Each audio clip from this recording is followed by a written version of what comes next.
Eduardo.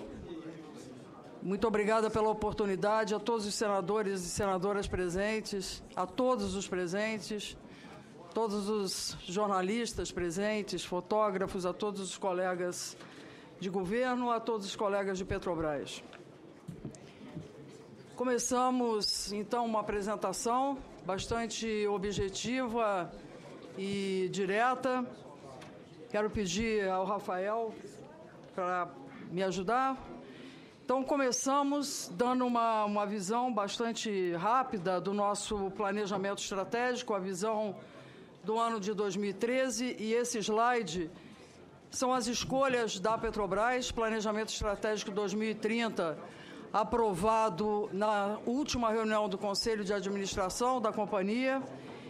E o objeto desse slide é que, além da produção de petróleo, que vamos estar atingindo nos próximos anos de 4 milhões de barris de petróleo por dia, no segundo slide vem uma mudança que é exatamente na área do refino, na área do abastecimento, em que, na visão do ano de 2013, nós confirmamos o crescimento do refino no Brasil, em que estaremos atingindo uma capacidade de refino de 3,9 milhões de barris de petróleo por dia refinado no Brasil. Então, o Brasil confirma a Petrobras o seu crescimento do seu parque de refino. Chamo a atenção para que, especificamente na área de abastecimento, nós temos um investimento de 38,7 bilhões de dólares nesse período dos 5 anos, 38,7, para mostrar aos senhores no próximo slide essa expansão do parque de refino. Então, nós temos as refinarias, a RENEST, Refinaria Abreu e Lima, o Trem 1 e o Trem 2, o primeiro trem entrando em operação esse ano, o segundo trem no início do ano que vem, depois o Comperj do Rio de Janeiro, 2016, a Prêmio 1 e a Prêmio 2, cuja documentação está sendo concluída para iniciarmos o processo licitatório. Para concluir esse parque de refinos, nós estamos fazendo uma projeção de 38,7 bilhões de dólares. Em azul, a produção de petróleo e em vermelho, a demanda por derivados no Brasil até o ano de 2020. No próximo slide, nós mostramos o progresso físico e financeiro das refinarias RENEST.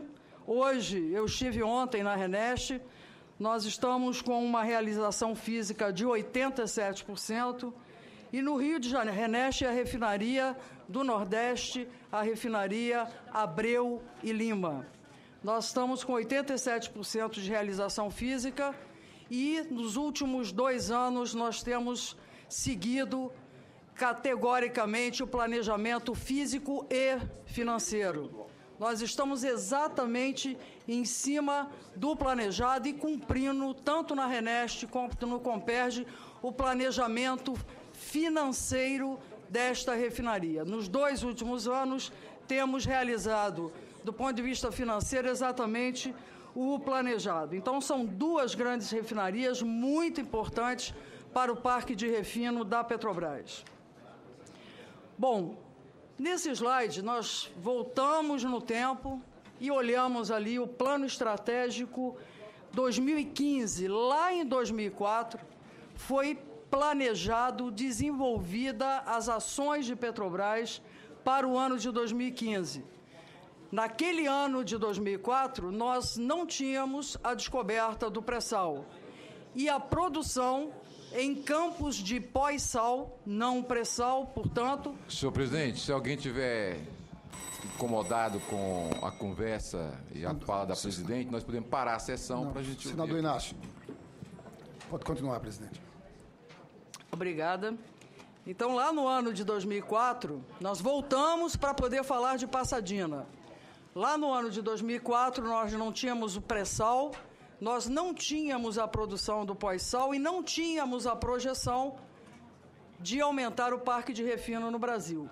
E a orientação dada pelo Conselho de Administração foi exatamente de que ampliássemos as nossas atividades de refino fora do Brasil, para que nós endereçássemos a nossa produção de petróleo do campo de Marlim, um óleo pesado, que quando você exporta esse óleo pesado, você dá um grande desconto no valor desse petróleo. Então, seria interessante que a Petrobras refinasse esse petróleo fora.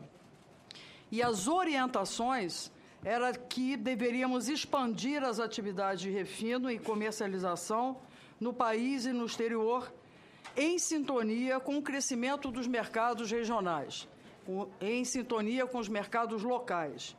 Deveríamos agregar valor à produção de óleo pesado da Petrobras. Agregar valor significam dois movimentos. O primeiro, quando você exportava o óleo pesado, um grande desconto no valor do Brent, do preço do óleo. E quando você chegava fora do Brasil, no exterior, o refino não sendo seu, você não captura aquelas margens de refino fora. E assim nós trabalhamos neste período. Ali eu apresento para os senhores 3 refinarias. A refinaria de Pasadena, localizada em Houston, nos Estados Unidos. Essa aquisição ela foi feita nos anos de 2006 e concluída no ano de 2012. A refinaria de Bahia Blanca, na Argentina, e a refinaria de Okinawa, no Japão. Pasadena, Estados Unidos, Bahia Blanca, na Argentina, e a refinaria de Okinawa. A refinaria de Bahia Blanca, ela foi uma aquisição na época em que nós fizemos trocas de ativos com a Repsol e a YPF. Atuando na Argentina, houveram trocas de ativo. Nós demos a eles, em troca de alguns ativos na Argentina, postos de vendas de combustível no Brasil, além de outras parcerias na área de exploração e produção. E a refinaria de Okinawa, nós fizemos uma aquisição da Exxon e Sumitomo. Nesse período, nós tivemos também um desinvestimento, que foi de uma refinaria na Argentina, a refinaria de São Lourenço. Na época que Petrobras, no ano de 2002, comprou a Pérez Compan, nós compramos ativos da Bolívia, ativos na Argentina, ativos no Chile, ativos no Peru, e veio esta refinaria. Nós não temos os valores dos ativos, não foram levados a livro no que se refere a cada ativo isoladamente. Mais tarde, entendemos que era adequado, correto, fazer o desinvestimento desta refinaria de São Lourenço. Chegamos, portanto, a Pasadena. Pasadena é uma refinaria de 100 mil barris por dia. Ela está localizada num dos principais hubs de refino e logística de petróleo e derivados no exterior, nos Estados Unidos. Hub é um conjunto de atividades de refino e de movimentação de carga de petróleo e de derivados, e essa Pasadena é uma refinaria. A gente olha assim aquele slide, ali tem encontro de tancagens de vários trades, algumas refinarias se misturam. Aquele número 3 ali é o Ship Channel, que é onde a nossa refinaria, a refinaria de Pasadena, ela está bem na beira desse rio. Tudo isso favorece a essa movimentação de carga e essa parceria que existe entre refinadores nos Estados Unidos. É algo que a gente não tem aqui no Brasil, esse conjunto de refinadores e de tancagem e de operações. Tudo isso traduz para a refinaria uma grande importância dentro do maior mercado, do maior consumidor de combustíveis. Apenas para os senhores terem uma ideia, o consumo de gasolina nos Estados Unidos, o ano passado, foi de 8,5 milhões de barris de refinados gasolina por dia, 8,5 milhões. O nosso consumo no Brasil, nesse primeiro trimestre, é de 736 mil. Então, nós estamos falando de 8,5 milhões contra 736 mil. Tudo isso mostra o quanto volumosas são as atividades de refino e de comercialização de derivados no Brasil. No Japão, por exemplo, onde nós temos Okinawa, nós temos lá 1 milhão de barris dia, o Japão, não Petrobras. Nós temos uma refinaria também de 100 mil barris que opera na meia carga no Japão. É um volume realmente muito impressionante, o volume de combustíveis no Brasil. Então, essa refinaria e as outras vizinhas têm como grande vantagem estar dentro de um dos maiores mercados do mundo. E agora nós vamos passar alguns slides, 4 ou 5 slides, trabalhando em cima das margens. E eu quero explicar para vocês, para que a gente possa acompanhar bem, é bastante simples a explicação. Na parte de cima, o azul claro, eu tenho ali refinaria para óleo leve. Então, óleo leve é aquele óleo, teoricamente classificando, em que ele é maior 30 graus API. Então, o grau API dele é maior que 30. E a parte de baixo é o óleo pesado. O grau API é em torno de 20 graus, menor que 20 graus. Então, acima de 30 é considerado um óleo leve, um petróleo leve, e abaixo um óleo pesado. O que a Petrobras queria fazer em Pasadena? Qual era o grande propósito? Era que nós capturássemos as grandes margens dos óleos pesados processados nos Estados Unidos. Esse foi o grande objetivo dessa operação que nós fizemos. O óleo pesado, normalmente, ele vale menos. Você precisa de um hardware, de uma refinaria que tem ativos mais complexos. Por isso que nós chamamos de refinarias mais complexas. O óleo mais barato, com um hardware que processa esse petróleo pesado, você chega a capturar grandes margens. Então, o interesse da Petrobras era exatamente capturar as margens de baixo, entre o petróleo que você carrega a refinaria e o derivado que você tira para vender. Essa é a margem de refino, é essa margem que os refinadores buscam nos grandes centros de movimentação e de refino de derivados. Então, Petrobras mandava o seu petróleo pesado, Marlim, com um grande desconto para o mercado. Petrobras planejou mandar o seu petróleo Marlim pesado para uma refinaria que deveria ser, que a gente chama de revampeada, tornada mais complexa, com unidades de coque, com unidades de HDT, para quebrar essas moléculas de carbono, ajustá-las e agregar valor a esse derivado. Então, era isso que nós queríamos fazer. Tivemos um trabalho na Petrobras de alguns anos em estar mapeando essas refinarias e esses mercados, e nós tivemos, tanto da Mackenzie quanto da Cera, que são duas grandes consultorias fundamentais para a operação da indústria de petróleo. Eles olham anos à nossa frente e nos dão sustentação para grandes tomadas de decisão. E essas duas consultorias colocaram para nós as efetivas oportunidades de operarmos no Golfo do México com o nosso petróleo. E, buscando essas margens, os senhores olham que no ano de 2005 as margens para óleo pesado eram de $10 por barril. Nós caminhamos. E assim iniciamos um trabalho, como disse, de prospecção no Golfo do México. Nós temos esse trabalho que fizemos e que estava em sintonia com o nosso plano de negócios. Em fevereiro de 2005, nós recebemos uma correspondência da Astra para a Petrobras, propondo explorar e desenvolver potenciais parcerias com a Petrobras em refino nos Estados Unidos. Em setembro, ocorreu o closing, o fechamento dessa operação. Fizemos todos os estudos de viabilidade técnica e econômica, temos a posição do Citigroup, que fez o Fairness Opinion, que deu a posição final para nós. Existem ressalvas, algumas ressalvas, e é bastante razoável que esses que manifestam um parecer financeiro para um cliente, que ele faça ressalvas de tudo aquilo que ele não foi contratado para fazer ou que ele não recebeu de informações. Então, ele diz, usamos os números da Petrobras. E a Petrobras toma a decisão com seus números o dia inteiro. Usar um número de Petrobras é usar números, em geral, de boa qualidade. Então, usar ou não os números, ser pago para fazer a própria busca dos números que serão avaliados, pode ou não ser contratado pelo banco, no caso o Citigroup, que fez aquela avaliação. Houveram ressalvas.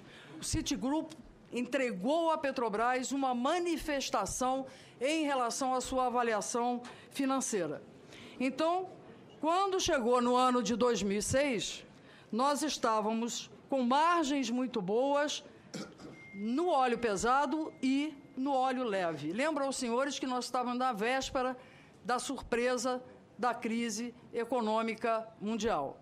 Uma grande surpresa, porque no Fórum de Davos, no World Economic Forum, no ano de 2008, as melhores cabeças pensantes do planeta sobre economia, diversos CEOs de dezenas de empresas estiveram lá, e não foi possível prever essa crise, mesmo alguns meses antes de ter havido o Fórum de Economia Mundial. Tivemos, em setembro de 2006, o fechamento dessa operação, uma aprovação do Conselho de Administração da Petrobras. Esse próximo slide é um outro slide bastante importante.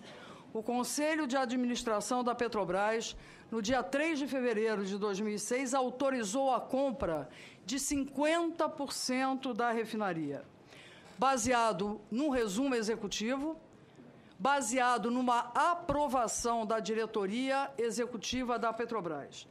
Notem os senhores que essa ata de reuniões que aparece do lado direito, eu vou deixar o material aqui certamente, nós temos ali menção ao documento interno da Petrobras que aprovou por unanimidade a compra de 50% desta refinaria. Ou seja, em nenhum momento, no resumo executivo, na apresentação de PowerPoint feita pela direção da área internacional à época, foi citado duas variáveis, duas condições muito importantes. Não se falou da cláusula de put option, nem no resumo executivo e nem na apresentação de PowerPoint, e não se falou da cláusula de Marlin. O Conselho de Administração da Petrobras aprovou a compra de 50% de uma refinaria e não houve, nesses dois documentos desta reunião, nenhuma citação à intenção e à obrigatoriedade de compra de 50% remanescente. Então, esse foi o trabalho feito. Um resumo executivo sem citação a duas cláusulas contratuais completamente importantes. O valor autorizado pelo Conselho de Administração foi de 359.285.714 dólares e 30 centavos de dólares. Esse foi tão somente a aprovação feita. Quando nós fazemos uma apresentação para o Conselho de Administração, uma apresentação num PowerPoint, quando nós tratamos o resumo executivo, ele deve conter todas as informações necessárias e suficientes para a devida avaliação do que se pretende fazer. E, além disso, é obrigação de quem leva para a diretoria apontar os pontos fracos e os pontos frágeis da operação. Não tem operação segura 100%. Não existe isso, imagino que em nenhuma atividade comercial, e certamente não existe na indústria de petróleo e gás. Eu queria pedir licença aos senhores para fazer aqui duas definições. Eu tenho certeza que é do conhecimento dos senhores, mas eu acho importante, tem outros colegas, inclusive, da imprensa. A definição do put option, no caso da aquisição dos 50%, de 100% da refinaria. Put option ou opção de vendas são opções que conferem ao seu detentor o direito, mas não a obrigação de vender o ativo subjacente sobre condições previamente fixadas. E isso é muito importante. Put option é uma cláusula bastante comum, mas é preciso conhecer aquilo que se chama de put price, que é o preço de saída. E esse preço de saída, normalmente, são equações com uma série de variáveis. No caso de Pasadena, foi prevista como contrapartida à Astra essa cláusula do put option, porque Petrobras tinha todos os poderes sobre o grupo Astra. Exemplo, vamos fazer uma revamp? Vamos fazer a revamp. Vamos fazer um programa de recuperação da integridade estrutural. Se Astra dizia que não, agora não, Petrobras tinha a prerrogativa de dizer sim, agora sim. Então, a cláusula de saída ela é absolutamente normal, mas é fundamental que essas cláusulas de saída sejam bastante discutidas para que se avalie o custo da saída. A cláusula de Marlim, novamente uma imposição feita ao sócio, ao Grupo Astra.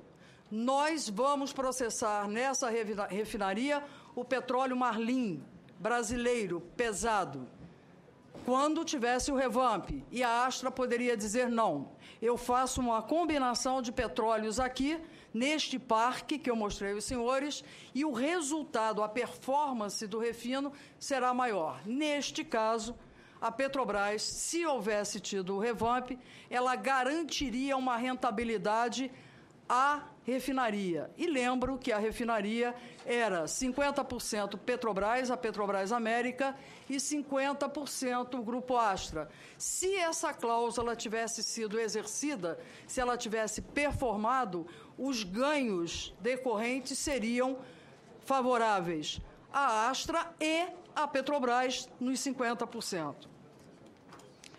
Caminhando no tempo, novamente uma série de eventos aconteceram e aí nós já estamos no ano de 2007 e 2008. Foi quando a Petrobras segue desenvolvendo o projeto de revamp. Ou seja, o que é o projeto da revamp? É pegar o mesmo hidrocarboneto, reorganizar as suas moléculas para que ele, através do coque, através da unidade de hidrotratamento, a gente chegue a moléculas mais nobres. Então, a Petrobras continuou no ano, até setembro de 2006, fazendo o estudo do revamp da refinaria. E aí, nesse momento, começa um relacionamento conflituoso entre as partes, entre Petrobras e entre o Grupo Astra. Na sequência, em dezembro de 2007, Petrobras faz uma carta de intenções de compra dos outros 50%, porque Petrobras entendeu que aquela parceria não prosperaria, já que a Petrobras queria, e era o único objeto, levar óleo pesado, processar, capturar as margens. E olhe que no ano de 2008, quando nós fizemos a carta de intenção, quando foi assinada pela Petrobras, foram grandes margens ainda no ano de 2008. Dessa forma, nós fizemos uma proposta de 788 milhões de dólares pela segunda parte à Astra. A diretoria da Petrobras aprovou e o Conselho de Administração da Petrobras não aprovou. O Conselho transferiu a avaliação diversas vezes, porque lá atrás, no ano de 2006, não havia sido apresentado ao Conselho de Administração da Petrobras a existência sequer da obrigação ou da possibilidade, sequer a intenção de comprar os outros 50% da refinaria. Petrobras chama a Astra a sentar na mesa para discutir a rotina da companhia. SMS, Segurança, Meio Ambiente e Saúde, Eficiência Operacional, e Astra não comparecia. Naquele momento, nós tivemos da Astra a informação de que eles estariam exercendo a cláusula de put option, de saída da refinaria. Não queremos fazer revamp, não queremos sentar com Petrobras para discutir a melhoria operacional da companhia. E saíram da posição, nós assumimos, no ano de outubro de 2008, ainda com grandes margens, a operação e a integralidade das ações da empresa. Seguindo, nós vimos no ano de 2009, eu chamo a atenção dos senhores e senhoras, 2009, 2010, 2011, nós vimos um vale. As margens desceram em queda por conta da crise mundial, diversas refinarias nos Estados Unidos fecharam, o consumo de gasolina, que é o que Pasadena produz, desceu 1 milhão de barris, consumo de gasolina nos Estados Unidos, 9,5 milhões de barris, caiu para 8,5, abaixo até, hoje já está com 8,5, então nós tivemos um vale de margens. Bom, quando a gente está em 2008, 2009, 2010, o pré-sal já é uma realidade no Brasil e lá fora também as margens extremamente baixas. Painel arbitral emitiu sua posição em abril de 2009 e apontou uma totalização pela segunda parte de 639 milhões. Nós seguimos judicialmente, tanto Petrobras quanto Astra interpuseram, e seguimos nesse caminho da busca de uma solução mais favorável à Petrobras. Recorremos à Corte de Apelações do Texas, até que, no ano de 2012, fizemos uma negociação justa, completa e definitiva e fechamos com a Astra 820,5 milhões de dólares. Levamos ao Conselho de Administração e tivemos aprovada. Reparem, senhores, que no ano de 2012 já começa uma remuneração ou uma recuperação das margens no refino nos Estados Unidos, mas em especial pesado, longe ainda de representar as margens que tivemos no passado. Bom, quanto se pagou pela refinaria de Pasadena, os 100% da refinaria de Pasadena? 554 milhões de dólares, pelos 100% da refinaria. Quanto se pagou pela trading constituída? 341 milhões de dólares. Qual o total pago por Pasadena, refinaria, o hardware, e a trading, a comercializadora, a operadora naquele hub nos Estados Unidos? O total, 1,25 bilhão de dólares. Esse foi o valor total pago após a aquisição, que foi o que o Conselho aprovou lá atrás, 50%, e, posteriormente, decisão do árbitro, validade da put option e negociação definitiva entre Petrobras e o Grupo Astra, 1,5 bilhões de dólares. Um ativo, que se compra, ele é comparado com os seus pares, com o que você está vendo acontecer naquele ambiente de negócios. Então, nós tivemos, ainda no slide anterior, Rafael, nós tivemos uma refinaria em cana de 100 mil barris no Canadá, foi comprada por 1,4 bilhão de dólares. Nós tivemos uma outra refinaria de 226 mil barris por dia, também no Canadá, comprada por 2,8 bilhões de dólares. Uma refinaria de 8 mil barris, no mesmo período em que nós fizemos a aquisição de Pasadena, por 55 milhões de dólares. A trading, quando a gente faz um negócio com a trading, quando você entra numa operação de trading, o valor que se pode ter são os estoques. Nesse caso específico, o maior valor pago por Petrobras foi o conhecimento que o Grupo Astra Trading tinha naquela região.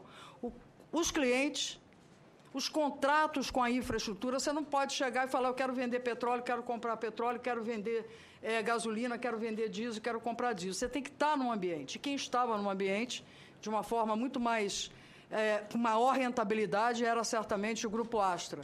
Então, é o valor que a Astra criou pela atividade.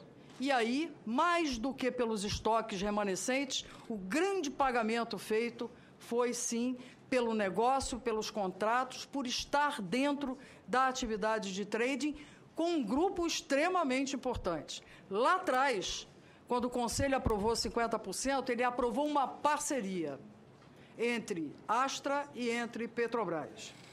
Bom, a gente faz comparação com os ativos que foram negociados à época, mas tanto se discute sobre os 42,5 milhões de dólares pagos pela Astra ao Grupo Crown, que nós temos, no âmbito da Comissão de Apuração da Petrobras, que tem mais 30 dias para trabalhar, uma série de evidências contábeis nos balancetes, claramente registradas, que a Astra pagou a Crown muito mais do que 42,5 milhões de dólares.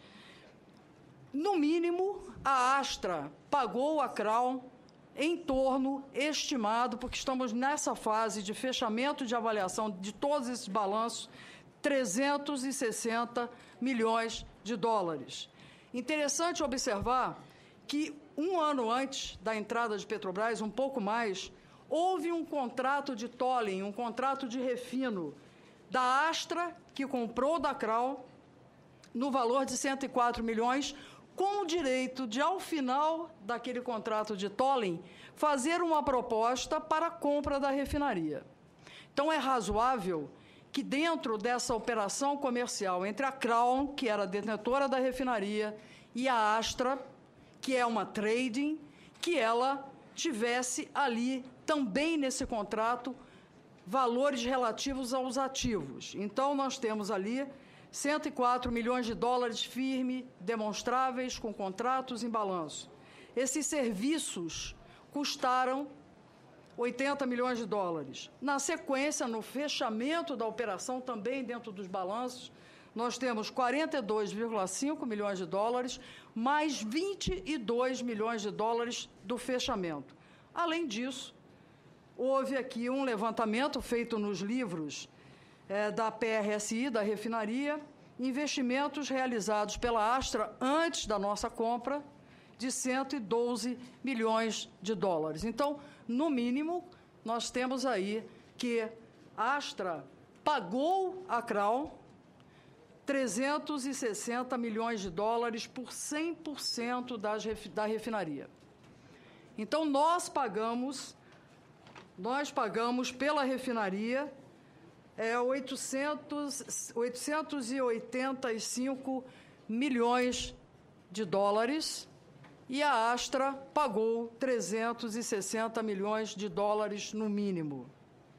Essa a Astra e essa a Petrobras. Fora isso, houveram juros honorários que nós pagamos por conta desse processo que caminhou até o ano de 2012. Último slide aqui, penúltimo slide sobre Pasadena, nós temos o desempenho do negócio após o acordo extrajudicial. Como é que nós avaliamos esse negócio com as informações que nós temos hoje? Como eu disse, com o acordo extrajudicial para a compra dos 50% restantes, a Petrobras desembolsou no total 1,25 bilhões de reais. Assim, o negócio originalmente concebido transformou-se em um empreendimento de baixo retorno sobre o capital investido.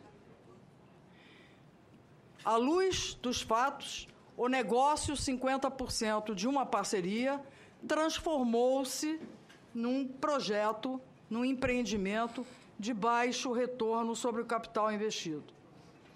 Entretanto, nós, no teste de impairment, nós já reconhecemos as perdas de Pasadena, reconhecemos 530 milhões de dólares de perda de Pasadena, e, a partir daí, nós temos um ativo de qualidade para o que se propõe hoje, sem o revamp, não faz sentido com o parque de refino que nós temos hoje, realizar o revamp. Nós temos uma refinaria que opera com segurança hoje. Nós temos uma refinaria que no mês de janeiro desse ano, de fevereiro deste ano, de março desse ano, deu resultado positivo. Por quê? Além da melhor performance operacional, nós temos o petróleo não convencional, petróleo leve, de Eagle Ford e de Bakken, que são petróleos de xisto, petróleos não convencionais, que chegam à nossa refinaria com um desconto menor. E este petróleo, nesta refinaria, traduz um resultado positivo para esta operação. Com relação aos órgãos de fiscalização e controle, nós temos desde o mês de novembro de 2012 diversas oportunidades de relacionamento com o CGU, com o TCU. Nós temos 16 solicitações do TCU em todo esse período. Nós temos dezenas de respostas ao TCU que nos arguem, que nos solicitam mais informações. Temos uma agenda extremamente disciplinada com o TCU. Nós temos todo o interesse em atender o TCU. Nós temos uma apuração também junto ao CGU, que nos interpela, que nos solicita, que nos marca dia e hora para as audiências. Existem trabalhos de campo do TCU junto à Petrobras, relatórios e relatórios de informações. E nós criamos agora no início de março, uma comissão de apuração interna para deixar completamente claros os processos sobre Passadina dentro da Petrobras. Por isso é que eu coloquei para os senhores que as transações que tivemos acesso entre Astra e Crown são estimativas de, no mínimo 360 milhões de dólares.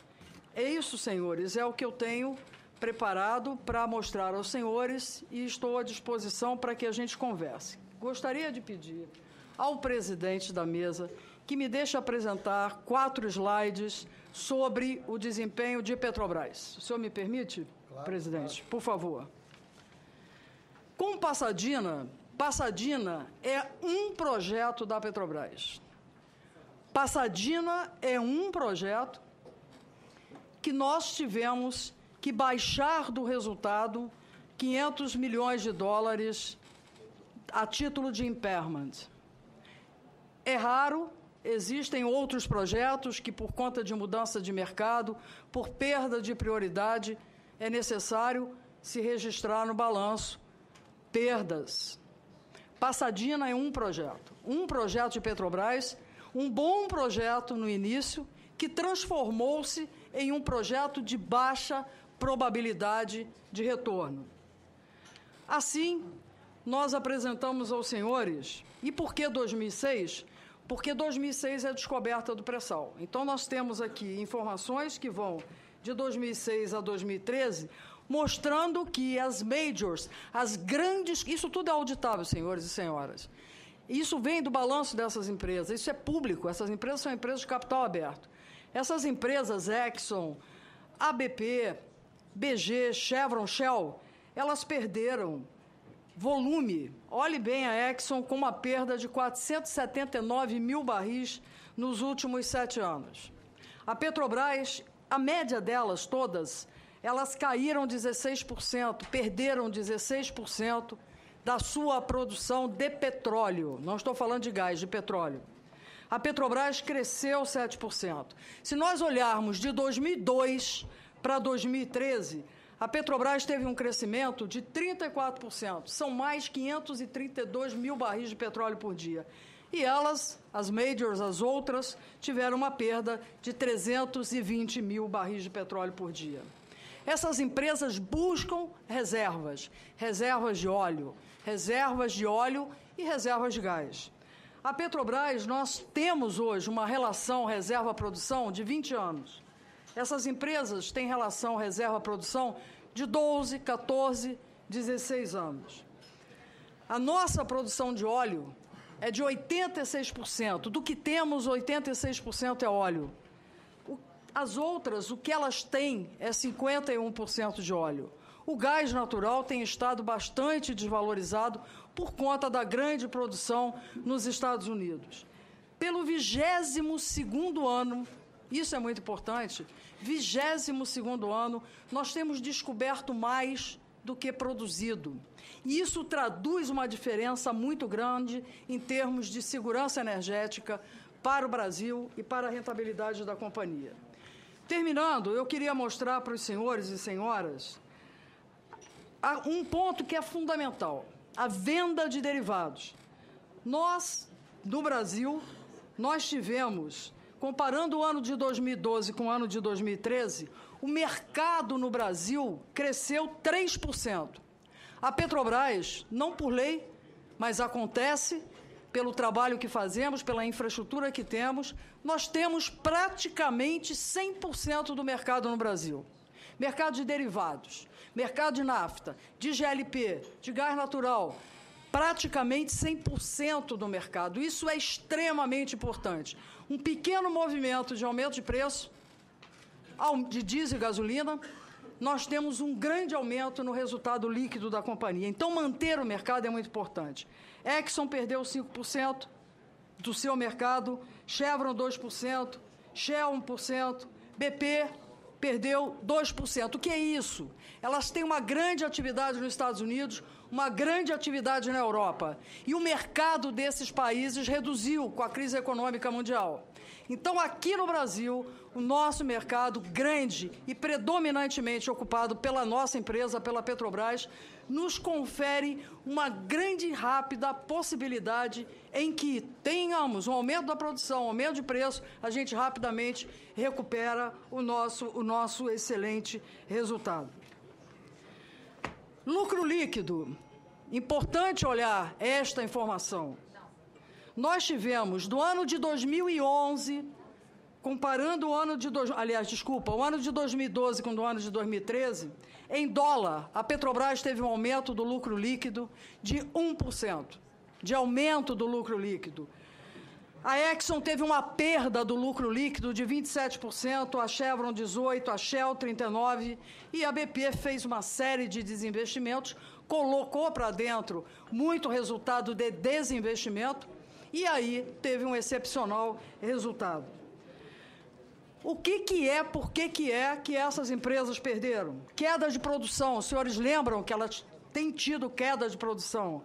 Queda de mercado, as economias onde elas operam perderam o mercado. Os custos elevados, este é um grande problema de todos nós, operadores da indústria de petróleo e gás. E, fundamentalmente, eu falei sobre impairment, que é baixar do resultado aquilo que você não considera mais retorno do capital que você investiu, onde as grandes operadoras têm uma conta muito grande de gás. E o gás natural, em especial nos Estados Unidos, trouxe resultado negativo para muitas empresas pelo seu menor valor. E aí, nós temos agora o investimento. Petrobras investiu nos 2 últimos anos 91 bilhões de dólares. A Exxon, 82%, Chevron, 76%, Shell, 83%. Ou seja, nós estamos em patamares muito próximos de investimento dessas grandes operadoras, porém, nos 2 últimos anos, investimos mais. Nossa produção é crescente, nós vamos produzir 3,2 milhões de barris de petróleo, nós vamos alcançar os 4,2 milhões de barris de petróleo no ano de 2020. E eu chamo a atenção para esse último slide, presidente, que nós falamos da dívida da Petrobras. A Petrobras hoje tem uma dívida bruta de 268 bilhões de reais. A dívida bruta da Petrobras é 268 bilhões de reais. A nossa dívida é para crescimento. Esse é o objeto da dívida da Petrobras. E eu chamo a atenção para os anos de 2014 e 2018, em que a nossa dívida, ela para de crescer. Por quê? Porque em poucos meses a nossa produção de petróleo cresce, porque nós aumentamos o parque de refino, aquelas 2 refinarias que eu mostrei lá no início, elas vão produzir mais diesel, mais gasolina, nós vamos importar menos, e nós trabalhamos para que haja convergência dos preços no Brasil com os preços internacionais. Sobre essa ótica, mais petróleo, mais refino, que é o que temos para acontecer, porque as obras estão ali sendo concluídas, as plataformas interligadas, e trabalhamos pela política de preços de conhecimento do nosso Conselho, que nós deveremos trabalhar, buscar essa convergência. Nós tivemos diversos aumentos de preços nesses últimos 2 anos, mas houve um aumento, uma depreciação significativa do real e nós, no tempo, perdemos essa convergência de preços. É preciso recuperá-la, a nossa produção vem e o nosso refino também. Assim, a dívida se alinha à geração de caixa da companhia e já, no ano de 2015, nós temos fluxo de caixa positivo. Presidente, muito obrigada e desculpa, eu estourei bastante meu tempo.